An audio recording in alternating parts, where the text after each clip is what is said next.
Welcome to Hema cooking blogs అండి. ఎలా ఉన్నారు? బాగున్నారా అందరూ?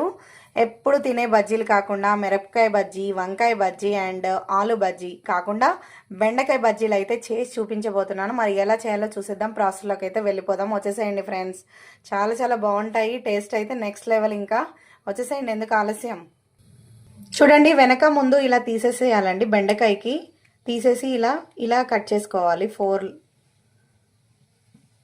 ఇలా 4 ముక్కలుగా కట్ చేసుకోవాలి. చూడండి, ఈ విధంగా మొత్తం కట్ చేయకూడదు. జస్ట్ కొంచెం గ్యాప్ ఇచ్చేసి ఇలా కట్ చేసి పక్కనైతే అన్నీ కట్ చేసి అలా పక్కన పెట్టేసుకుందాము. ఆ తర్వాత ప్రాసెస్ అయితే చూసేద్దాము. ఒక బౌల్ అయితే శనగపిండి యాడ్ చేసుకోండి. ఒక హాఫ్ బౌల్ అయితే బియ్యం పిండి యాడ్ చేసుకోండి. టీ స్పూన్ కారం వేసుకోండి. రుచికి సరిపడినంత సాల్ట్ వేసేసుకుందాము. కొంచెం వాము యాడ్ చేసుకోండి. చిటికెడు వంట సోడా అయితే వేసేసుకుందాము. కొంచెం జింజర్ గార్లిక్ పేస్ట్ అయితే యాడ్ చేసుకుందాము. సో ఇవన్నీ కూడా మంచిగా కలిసేటట్టు అయితే వాటర్ వేసేసి కలుపుకుందాము. వాటర్ వేసేసి కొంచెం చిక్కగా కలుపుకోవాలండి.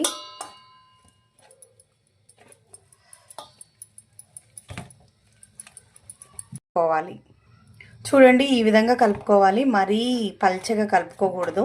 సో ఇలా ఈ విధంగా కలుపుకుంటేనే మనకు బజ్జీ అనేది మంచిగా వస్తుంది. చూడండి, ఇలా ఇలా కలుపుకోవాలి. ఆ తర్వాత ప్రాసెస్ అయితే చూసేద్దాము. హీట్ అయిపోయిందండి. ఇప్పుడైతే మనం బెండకాయ బజ్జీలు అయితే వేసేసుకుందాము. చూడండి, ఇలా మొత్తం అంతా పిండి పట్టించేసి బజ్జీ అయితే వేసేసుకుందాము. చూడండి, ఈ విధంగా అన్నీ వేసేసుకుందాము. గోల్డెన్ కలర్ వచ్చేంత వరకు అయితే వేయించుకోవాలండి. ఈ విధంగా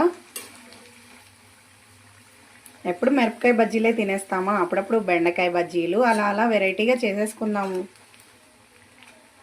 అంతే అంటారా? చూడండి, ఈ కలర్ వచ్చేంత వరకు వేయించుకోవాలి.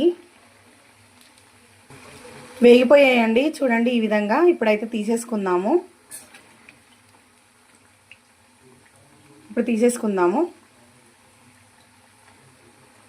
చూడండి, ఎంతో రుచికరమైన బెండకాయ బజ్జీలు అయితే రెడీ అయిపోయాయి ఫ్రెండ్స్. ఇంకెందుకు ఆలస్యం, నచ్చితే ఒక లైక్ చేయండి, షేర్ చేయండి, సబ్స్క్రైబ్ చేసుకోండి. Thanks for watching friends.